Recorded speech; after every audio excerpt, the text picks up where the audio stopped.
We are so glad you are here joining us at the Orchard, whether you are in the building or whether you are online joining with us live right now, or if you are listening later on in the week. So glad. We're in the middle of a teaching on Joseph in the book of Genesis.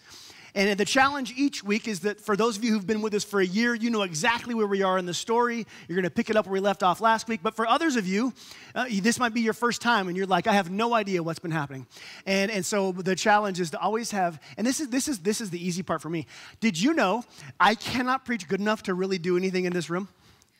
That's such a relief as a preacher. I have to have God come through. God has to speak to your heart to have any spiritual decisions made, just like my friend Alexis here. Oh, so we are praying that God would move in power today, that whether this is your first time joining us or you missed some, or whether you're picking right up with us, God has something for you today in the life of Joseph, and I'm excited to show you about it. Now let's do a quick review on Joseph. If you remember, Joseph was a 17-year-old kid. He was favored by his father. He was given a robe, a coat of many colors, and he was the favorite of all the brothers. And the brothers were jealous, and what did they do? They threw him in the pit. And he was there in the pit, and then they were going to kill him. They decided, let's not kill him, so let's make some money. So they sold him into slavery, human trafficking, and sent him off. He was taken to Egypt. And there in Egypt, he worked for a man named Potiphar as a slave. He did well there. God was with him in each of these places. And there was Potiphar's wife who tried to get him to make some very bad decisions. And when he resisted temptation, she tore off his robe, he fled, and he found himself being cast into prison for a crime he did not commit. Then we have, and last week in the story, the cupbearer of King Pharaoh showed up, the person who would hand the cup of wine to Pharaoh. He was there in prison, and he had a dream, and Joseph interpreted the dream and said, in 3 days, you're going to be raised back up to your position with Pharaoh. And he ends with this, when you get there, remember me. When you get out of here, get me out of here. That's what we had Joseph saying. And the last thing I left you with last week was these 4 words, 2 full years later, after he asked the cupbearer to get me out of here. 2 full years go by. And what I want to focus on here in this time is that Joseph is suffering. He's a prisoner in a king's dungeon. And likely Joseph, this was what he thought the rest of his life would be like. Unlike us, he didn't get to read the next chapter of Genesis and know what was coming. Just like you don't know what's next in your life. He is just living, and this is his life now.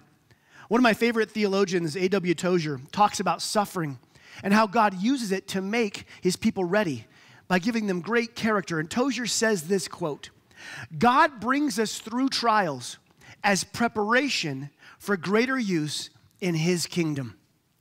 As a loving father, I'm going to say something to you. God is a loving father.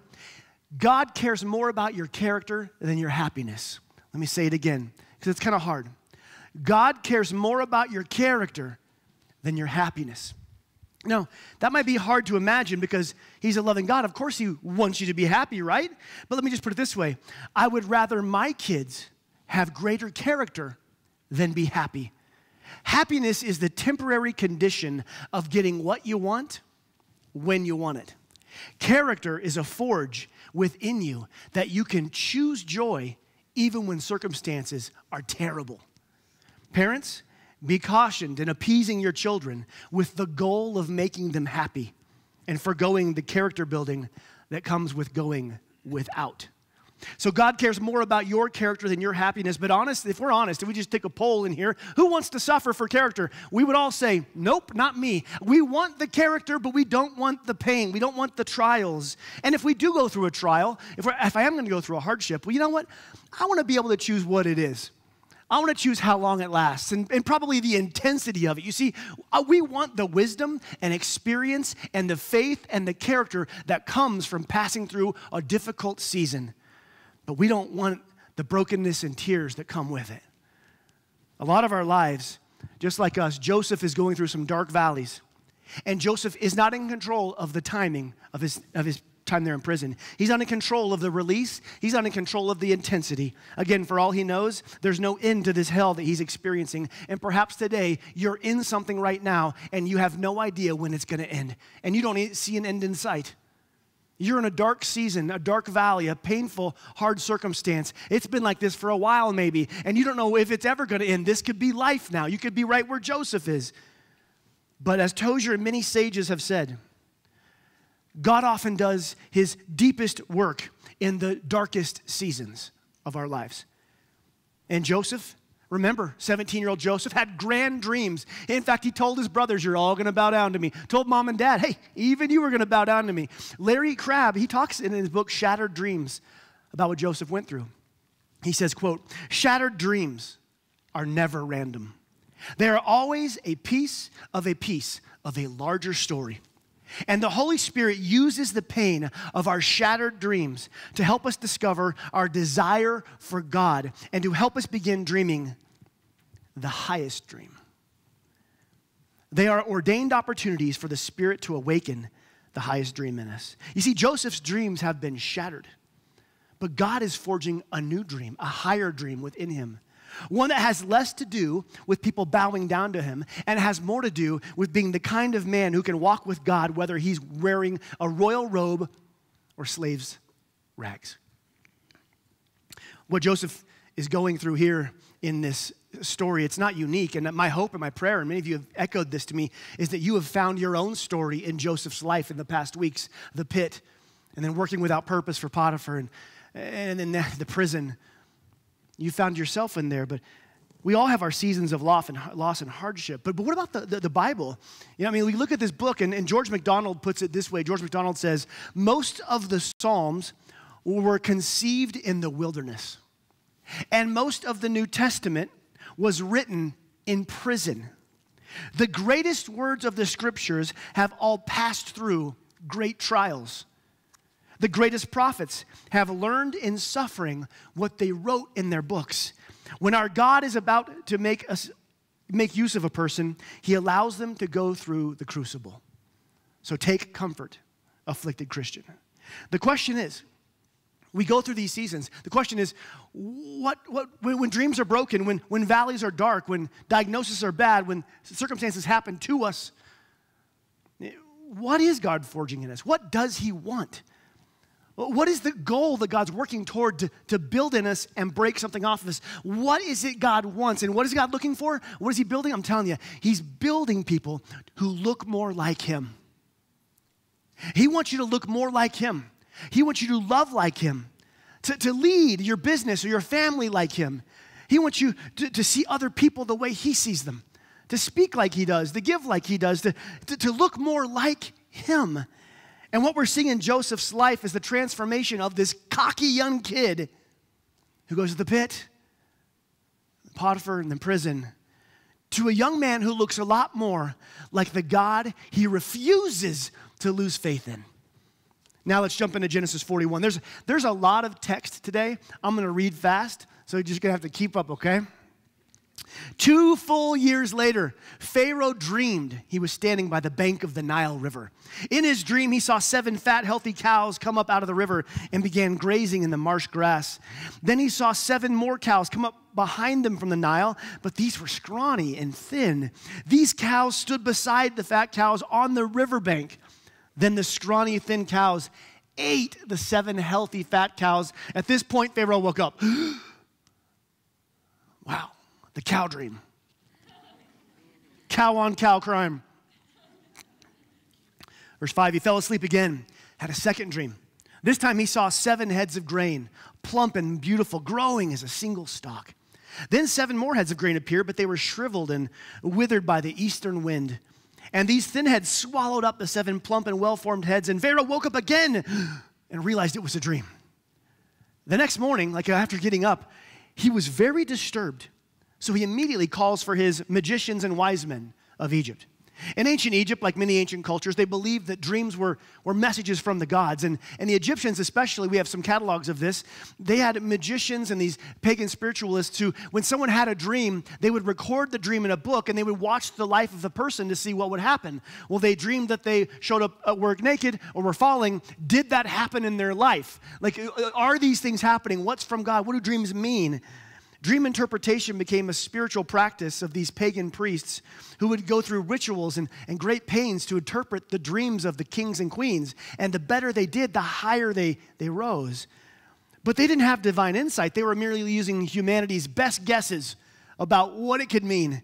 It's like horoscopes of today, like a person divining what's going to happen in my life and the life of millions of people who share my birth month because, Jupiter's in Gatorade or retrograde or some sort of aid. Like something's happening and now, oh no. So Pharaoh would have an entire group of magicians and pagan priests who would give their wisdom on these matters.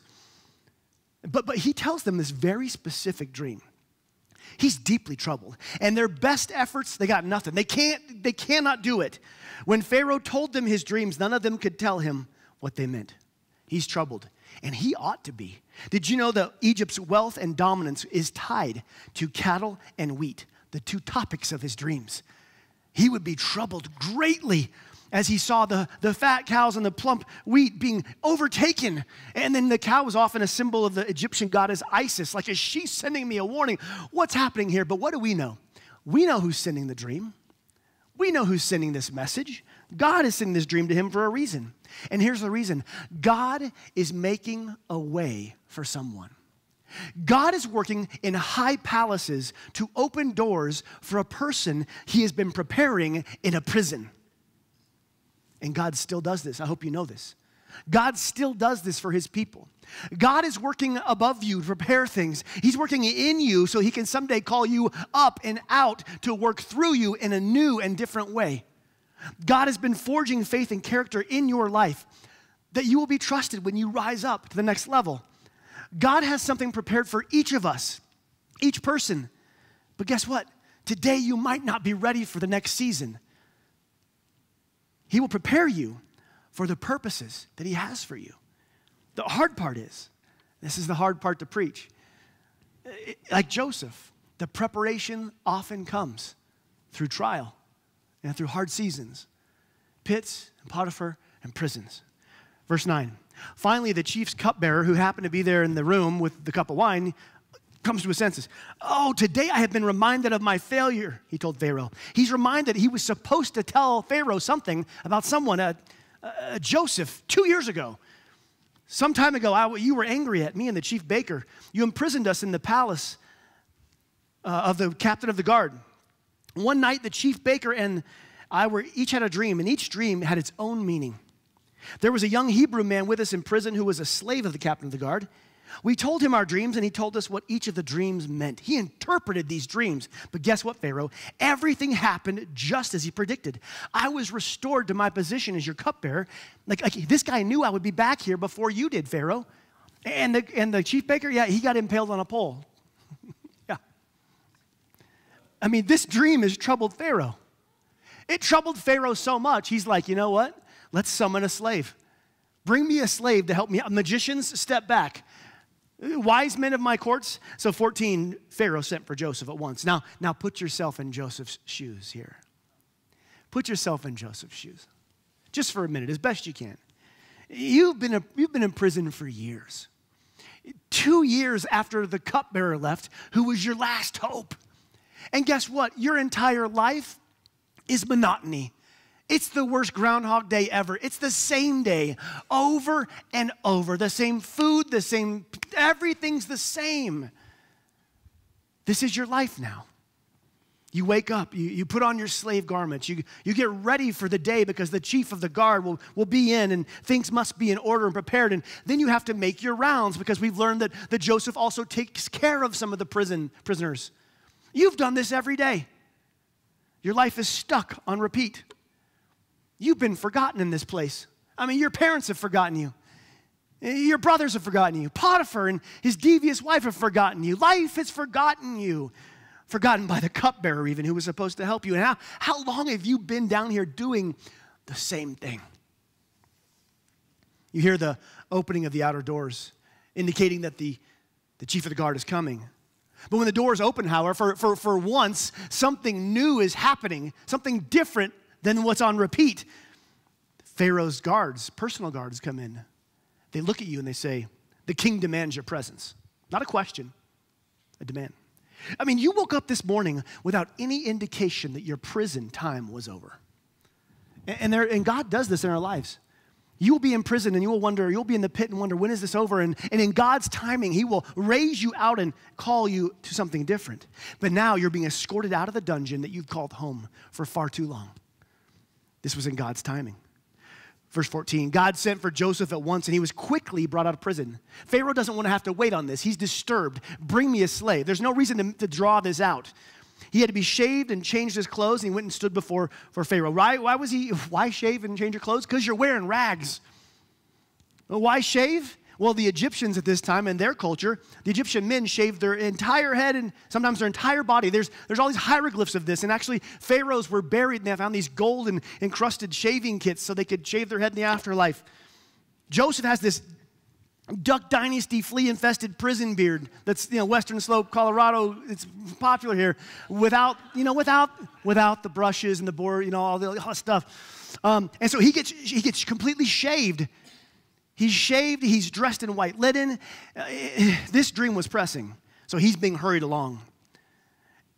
Likely within the hour, you've moved from prison to outside the throne room.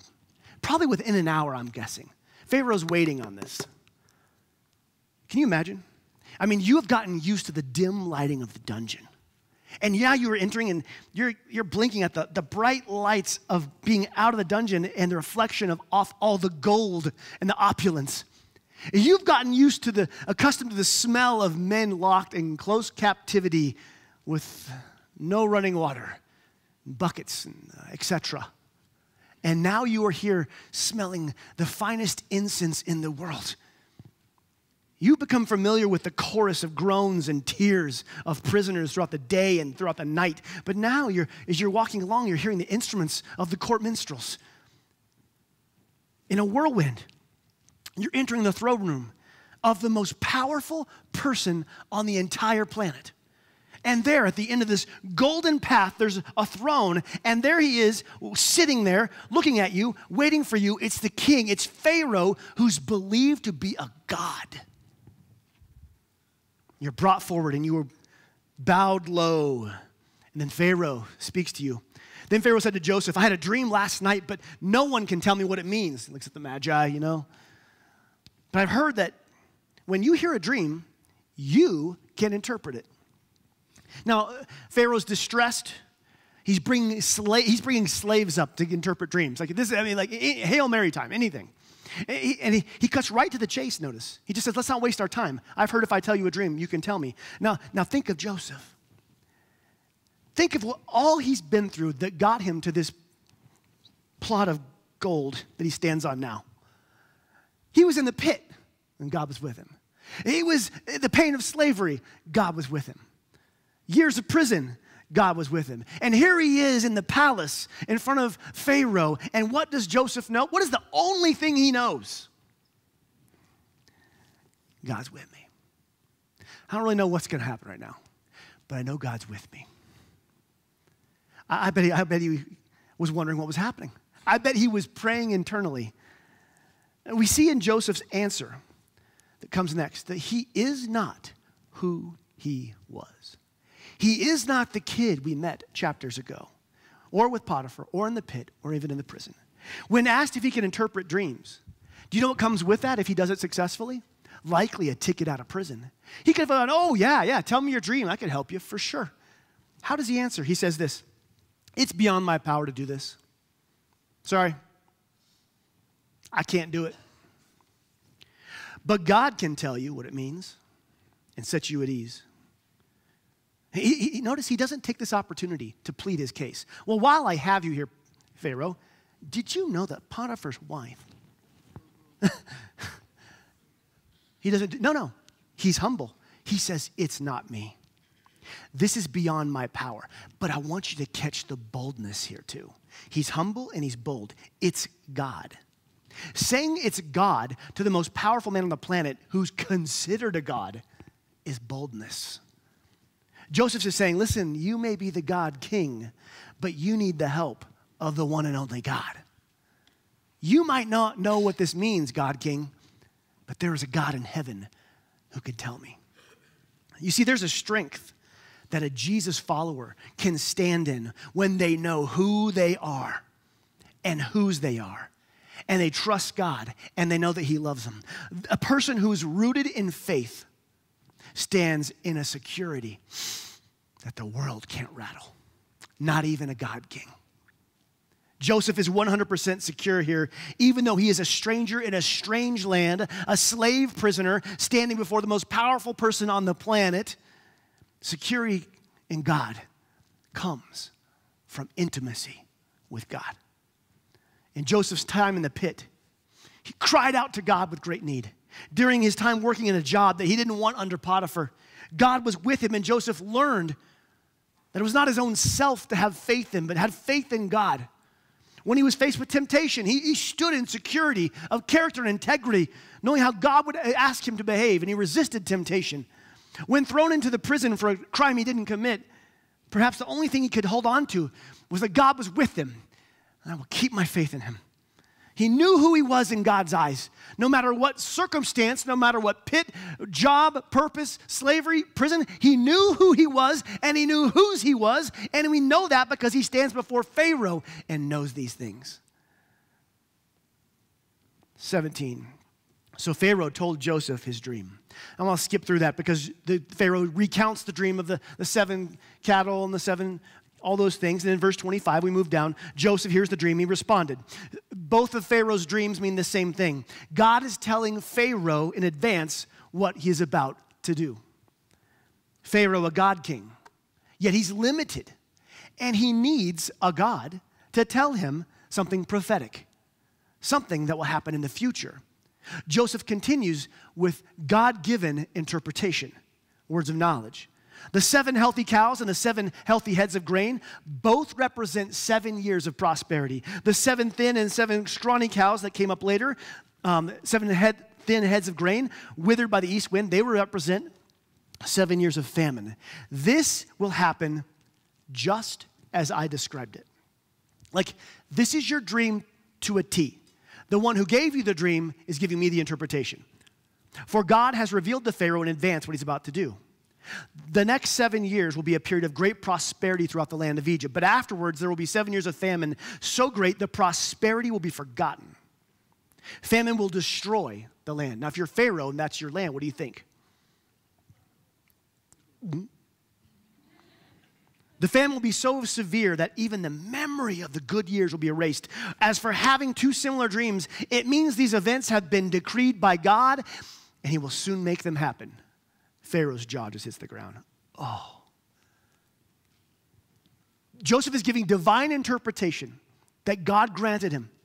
But notice what he does next. Joseph switches from divine interpretation to divine wisdom, which God also gives him. 33, therefore, because of the interpretation, let me give you some godly wisdom. Pharaoh should find an intelligent, he's telling Pharaoh what to do. Pharaoh should find an intelligent and wise man and put him in charge of the entire land of Egypt. Pharaoh, you should put someone else in charge of the entire land of Egypt. You're not good enough. Okay. Then Pharaoh should appoint supervisors over the land and let them collect 1/5 of all the crops during the 7 good years. Have them gather all the food and produce in the good years that are just ahead and bring it into Pharaoh's storehouses, store it away, and guard it so there will be food in the cities. That way there will be enough to eat when the 7 years of famine come to the land of Egypt. Otherwise, this famine will destroy the land. Your kingdom, Pharaoh. A bold move. He wasn't asked for his opinion. He wasn't asked for his wisdom. He was asked for interpretation. But he tells Pharaoh to go get somebody and put them in charge. For Pharaoh, though, the interpretation, the wisdom must have rang true in his heart. It must have sunk deep in. And we see this in 37. Joseph's suggestions, do this or otherwise you're ruined. His suggestion were well received by Pharaoh and his officials. So Pharaoh asked the officials, can we find anyone else like this man, so obviously filled with the Spirit of God? And then Pharaoh said to Joseph, since God has revealed the meaning of the dreams to you, clearly, no one else is intelligent or as wise as you. The magicians,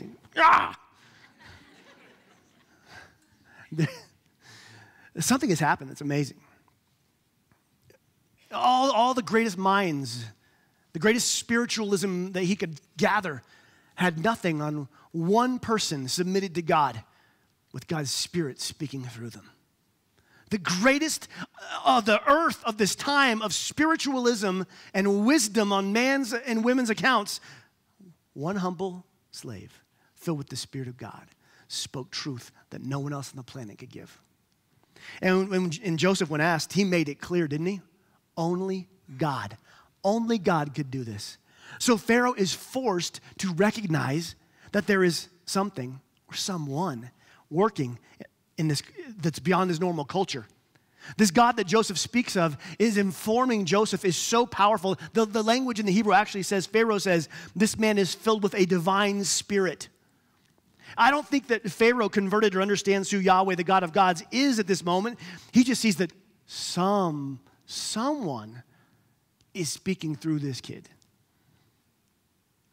Have we seen this kind of spirit in any of our wise men? Have we seen this before? We have not.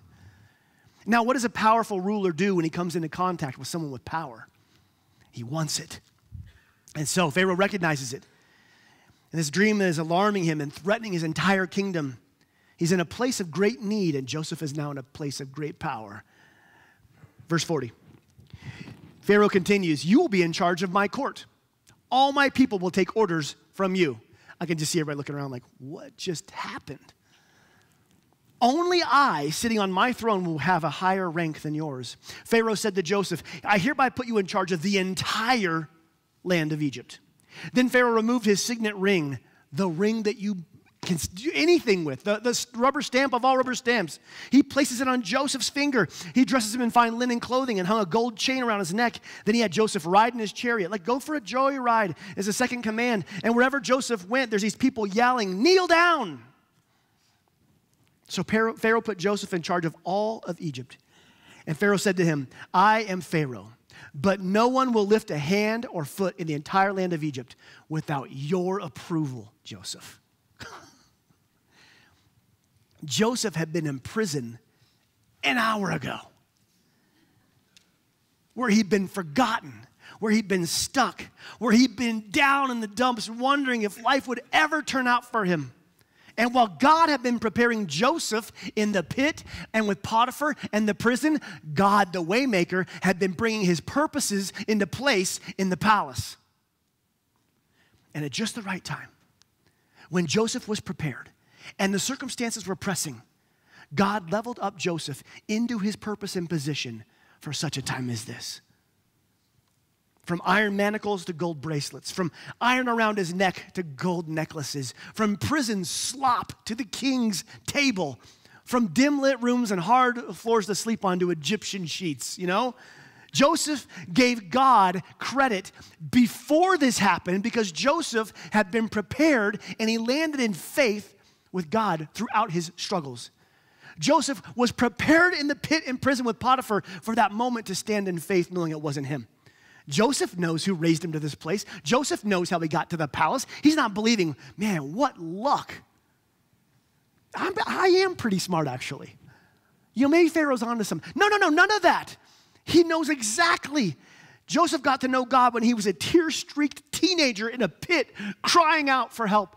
Joseph got to know God when he was shackled as a slave in a caravan watching his entire family and life disappear behind him. Joseph got to know God when he was working for Potiphar, a job he never wanted. Joseph got to know God when he was falsely accused and thrown into prison. Joseph got to know God in those times.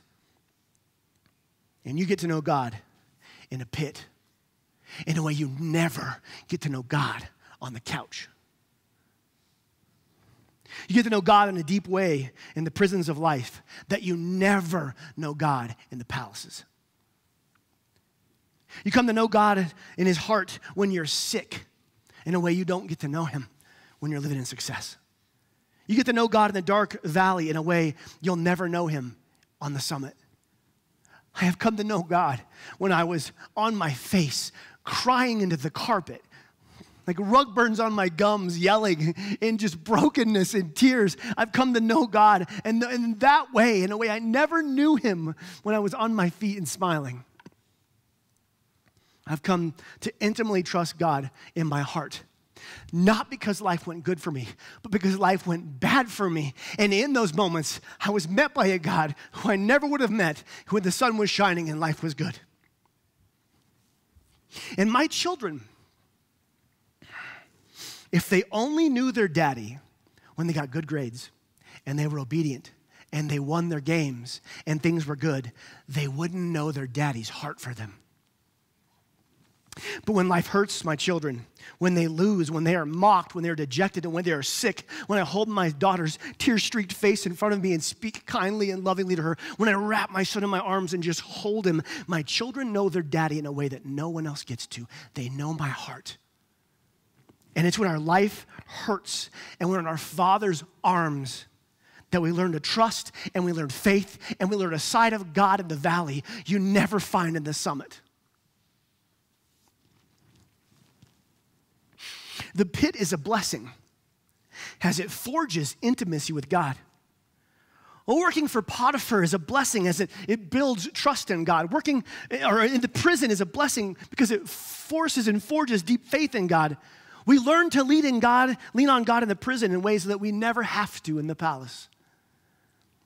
Joseph dreamed big dreams and God had placed them in his heart. But Joseph had to grow into the type of man who could stand in the palace and know that it was God who got him there.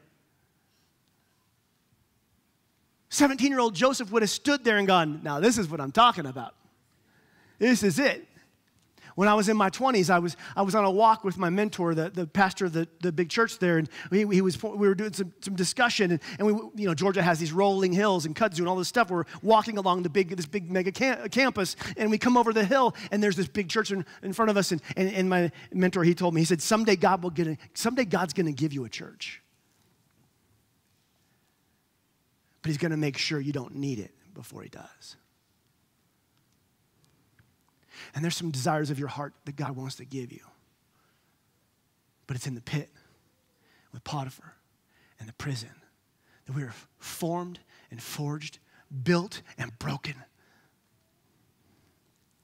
I had no idea what that meaning was when I was back there in my 20s. I had not yet been to the pit. What Joseph may have thought was a curse at first was his calling. And what you may think in your life is too much is leading to a whole lot more than you could ever imagine. Verse 45, so Joseph took charge of the entire land of Egypt. Let that just sink in.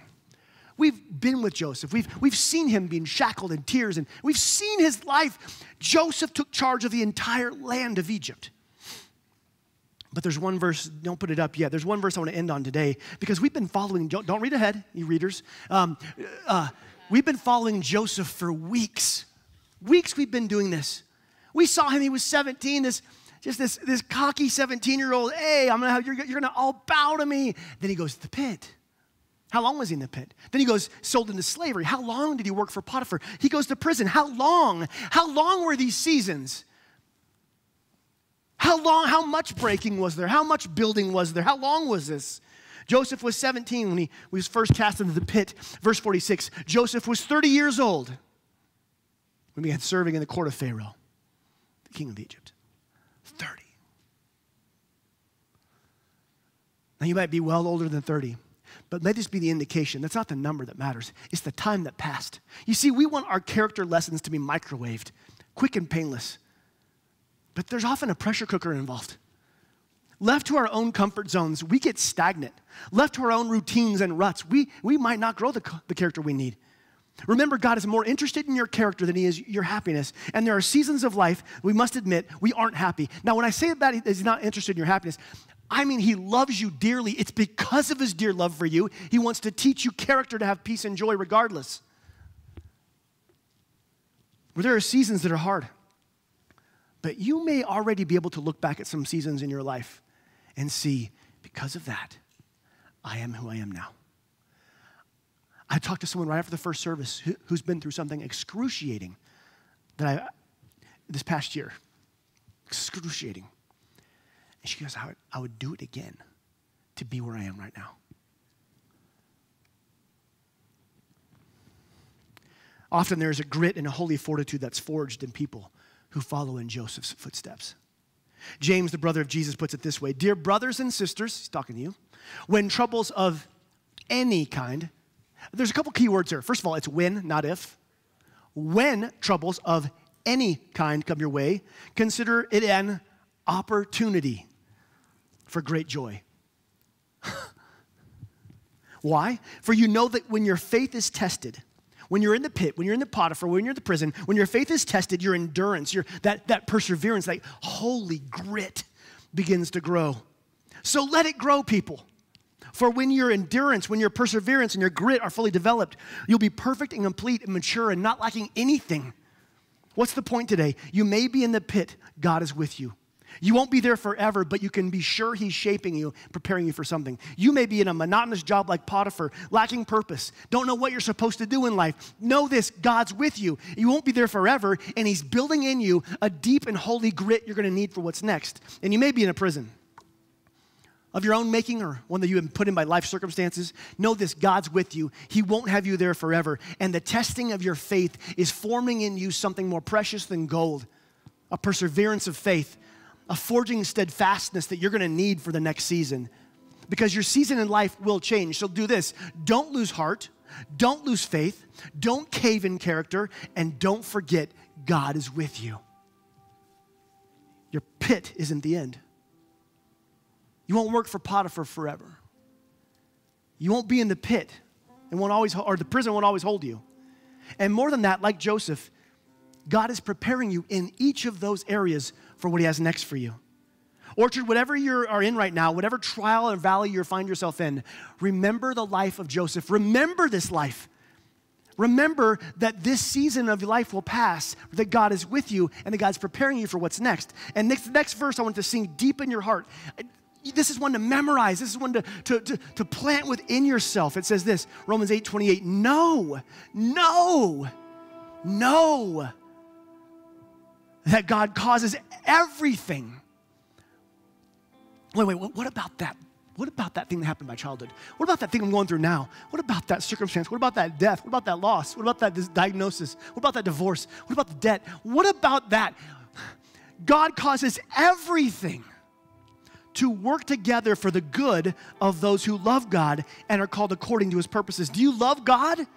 Then this promise is for you in your pain and pit. Have you come to faith in Jesus? Then you are called to his purpose. And then therefore, you can stand on that verse firmly in faith, knowing that God will not let your seasons of pain and pit and trial go to waste. You can stand in faith, knowing that he is working everything for the good of you. You know what he does with our bad times, our hard times? He redeems them. He claims them. He uses them. And he works even those moments, those things for his glory in us and through us. The worst things that have happened in my life that I've talked very honestly up around here in the last couple of weeks, God has used those for his glory, for his good. I never would have thought it would happen. Orchard, I don't know what you are in. I don't know what season of life, but I want you to see that God truly is the way-making God. That he has to make a way in you, so he's preparing you whatever you're in. But that also God is working ahead of you and above you in places, preparing for you a purpose that you get to move into as you're prepared within. So what do? Faithfully listen, faithfully obey, love God, because you can be sure he's moving ahead of you. Do you think Joseph, when he was in prison, could feel like, oh, God's moving in the palace? I can feel it. No. There are monotonous days in Joseph's dark dungeon life where he had no clue God was working anywhere on his behalf, just that God was with him. But God was working, wasn't he? And you can know that God is working right now in your life for you, making a way for what he has next for you. This next song, I want us to stand. I want us to worship the God who makes ways. And whether you are in a pit or whether you are in Potiphar or prison or you find yourself in a palace, can we plant a flag of praise and sing to the God who's the way maker? And here's what else I know. There are those of you in here who need extra prayer. You are hurting. You are tired. You are hopeless. You needed this message today, but you need something more. I want to pray for you. I'm going to be over here.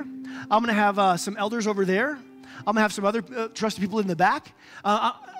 Don't miss these opportunities. If you're online with us live, message us or DM us. Email me if you're listening to it later. But let us pray for you. Don't miss these opportunities. Let me pray for you as we stand. Let's stand. Father God, Yahweh, the way maker, who right now is preparing these hearts, and today's message was translated directly to somebody's life. And Father, I pray that you would show that you are with us and you are working ahead of us. I pray that you would hear our praise this morning as we declare you as our Waymaker.